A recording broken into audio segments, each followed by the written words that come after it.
This is just a sample of the audiobook. To get the complete audiobook, access the link posted in the first comment. More of his legacy also sat in the crowd. Members of the Tommie Smith Youth Track and Field Club of the Bay Area. That club and several meets throughout California each year had come into existence since the statue fundraising ceremony 2 years earlier. Smith's father was back in Lemoore, unable to attend.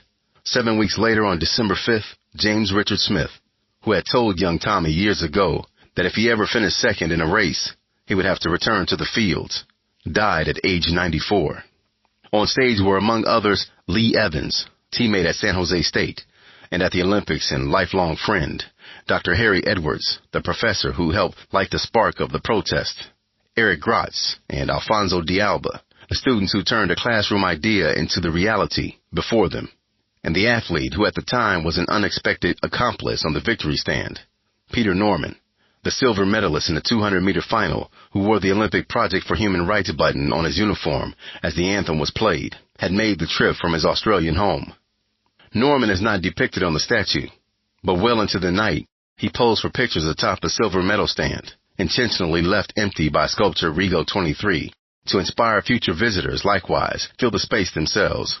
The seating section filled up quickly, and students who made late arrivals or who stopped as they wandered by climbed atop fountains and railings, scaled trees, and crowded onto walkways and the sloping hill on the right side of the lawn. As everybody in the crowd and on stage got situated, a band led by local trumpet legend Eddie Gale played music from the 1960s. Eventually, Mistress of Ceremonies and local television news anchor Janice Edwards officially opened the ceremony by proclaiming that all were assembled here to celebrate a moment of destiny. The procession of dignitaries began soon after. The current president of the Associated Students of San Jose State, Alberto Gutierrez, who acknowledged that on this day, Tommie Smith and John Carlos will become a permanent presence on campus. The president of the university, Don Cassing, who remembered being a high school freshman at the time of the Victory Stand protest and thought it was simply cool, and who described the meaning of the statue to the campus in particular, saying, "You've created a whole new generation of student activists." Proclamations and commendations were read from several area politicians. Dr. Edwards presented commemorative plates to Smith, Carlos, Evans, and Norman. The most riveting guest speech was delivered by Dr. Ethel Pitts Walker, campus theater professor, playwright, and activist. Her most impassioned statement was a plea to the students. Don't entomb Tommie Smith and John Carlos. Keep them alive. Actor Delroy Lindo, an Oakland resident, brought personal recollections of the meaning of the protest, how it raised the fundamental question of whether one was a house Negro or a field Negro.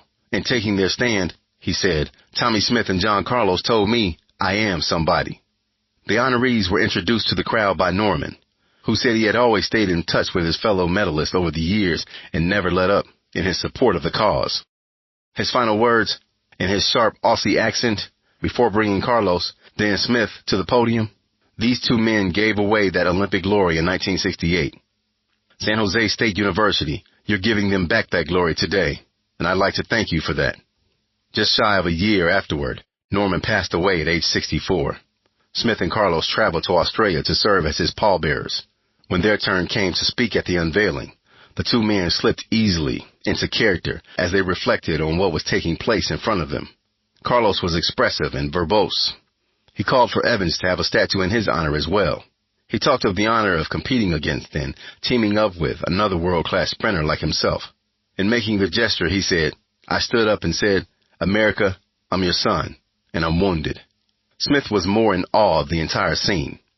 He acknowledged the large gathering of his family. He spoke of how happy he was that the members of his youth track club were there, and he echoed his thoughts from the moment he heard the university was considering him for this honor. "The history of what happened will live on long after we're gone," he said. "I'm just glad a part of it will live here." Finally, it was time for the statue to become public. A soloist sang, of course, the national anthem. The crowd sang along quietly, respectfully. It was a mild surprise that no one seized the moment to raise a fist in the air.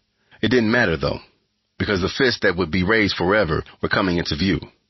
Slowly, unnervingly so, the huge tarp lifted off by a cherry picker got caught twice, once on each fist. Then, set against the darkening sky and lit by hundreds of camera flashes, the entire statue came into view in its full majesty. After 37 years, one day, and a couple of anxious minutes, Tommie Smith and John Carlos were back home on campus for good. David Steele.